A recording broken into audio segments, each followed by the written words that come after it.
नमस्कार। आज हम भारतीय संविधान के एक बहुत ही अहम पहलू पर बात करने वाले हैं, संवैधानिक उपचार और रिट्स। हमारे पास संवैधानिक उपचार और रिट एक विस्तृत विश्लेषण से कुछ जानकारी है और हम कोशिश करेंगे समझने की कि ये कानूनी चीज़ें नागरिकों के अधिकारों की रक्षा आखिर करती कैसे हैं। तो चलिए शुरू करते हैं। ये रिट्स जो है ये असल में होती क्या है, अगर आसान भाषा में कहें तो? हाँ, देखिए रिट्स जो हैं वो मूल रूप से अदालतें जो लिखित आदेश जारी करती हैं वो हैं। औपचारिक आदेश होते हैं ये, और इनका जो मुख्य मकसद है वो है मौलिक अधिकारों को लागू करवाना और न्याय सुनिश्चित करना। इनकी जड़ें असल में अंग्रेजी कानून की प्रेरोगेटिव रिट्स में हैं और भारत में इन्हें शक्ति मिलती है संविधान के अनुच्छेद 32 और 226 से।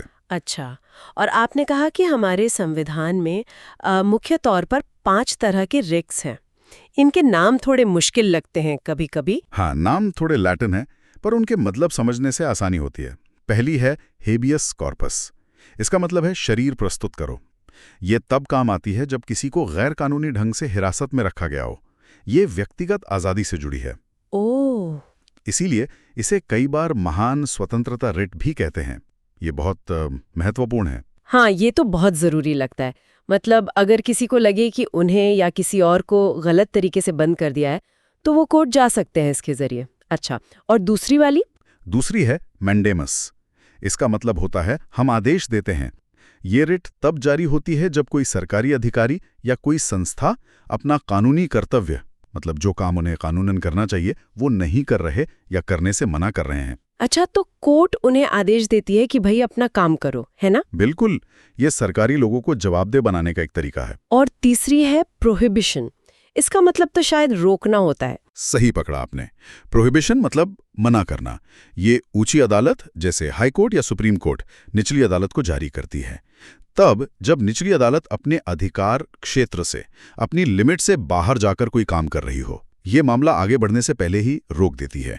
एक तरह से प्रिवेंटिव है। रोकथाम के लिए। लेकिन अगर मान लीजिए निचली अदालत ने अपने अधिकार क्षेत्र से बाहर जाकर फैसला दे ही दिया, तब क्या? हाँ, उसके लिए फिर चौथी रिट है सर्ट्योरारी। सर्ट्योरारी का मतलब होता है प्रमाणित होना या सूचित किया जाना।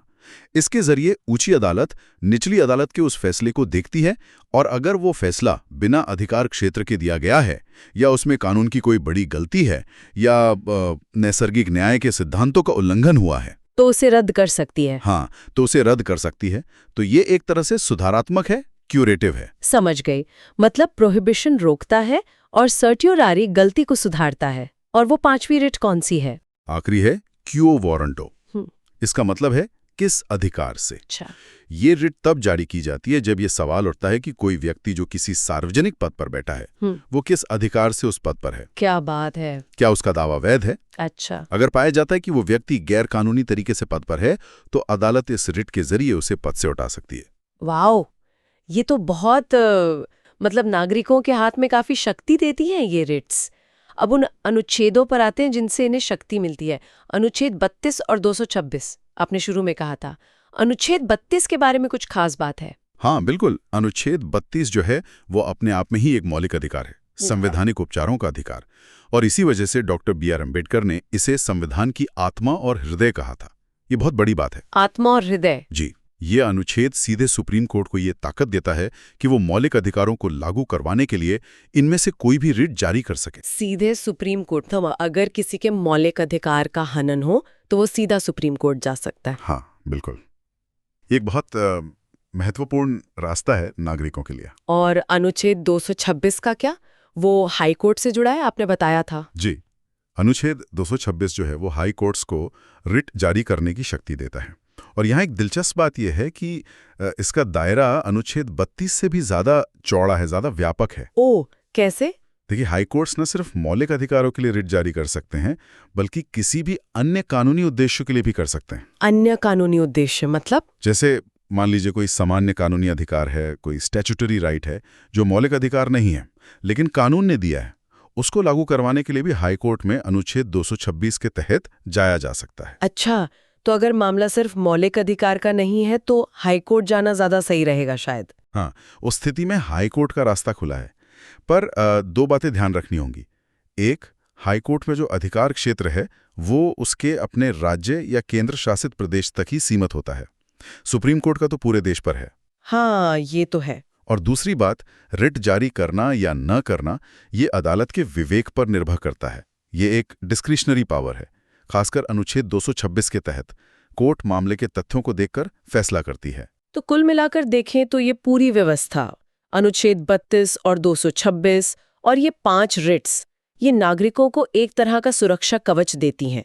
अगर उनके अधिकारों का हनन हो या सरकार कुछ गलत करे तो वो अदालत का दरवाजा खटखटा सकते हैं। सही कहा आपने।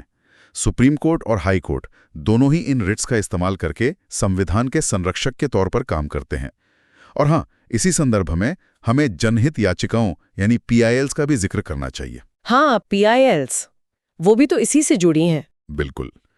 PILs ने इस व्यवस्था को और ज्यादा सुलभ बनाया है। कोई भी व्यक्ति या संस्था उन लोगों की तरफ से भी अदालत जा सकती है जो खुद नहीं जा सकते, जैसे गरीब या वंचित लोग। इससे न्याय तक पहुंच बढ़ी है। ये तो सच में एक बहुत मजबूत ढांचा है हमारे पास। संक्षेप में कहें तो ये 5 रिट्स और अनुच्छेद 32 और 226 ये मिलकर भारत में अधिकारों की सुरक्षा और सरकारी जवाबदेही के लिए एक बहुत अहम बुनियाद बनाते हैं। बिल्कुल सही। ये सुनिश्चित करते हैं कि जो अधिकार संविधान ने दिए हैं वो सिर्फ कहने की बातें ना रहें, बल्कि असल में लोगों को मिलें और सरकारें अपनी सीमाओं में रहकर काम करें। और जाते जाते मेरे मन में एक विचार आ रहा है, जैसा हमने देखा कि PILs जैसे नए तरीके आए जिससे इन उपचारों का इस्तेमाल बढ़ा, तो क्या आपको लगता है कि भविष्य में जैसे जैसे समाज बदलेगा, नई चुनौतियां आएंगी, तो इन संवैधानिक उपचारों को शायद इन्हीं तरीकों से या कुछ नए तरीकों से और विकसित होने की जरूरत पड़ेगी, ताकि ये सभी के लिए न्याय सुनिश्चित करने में और भी प्रभावी हो सके? इस पर सोचना दिलचस्प होगा।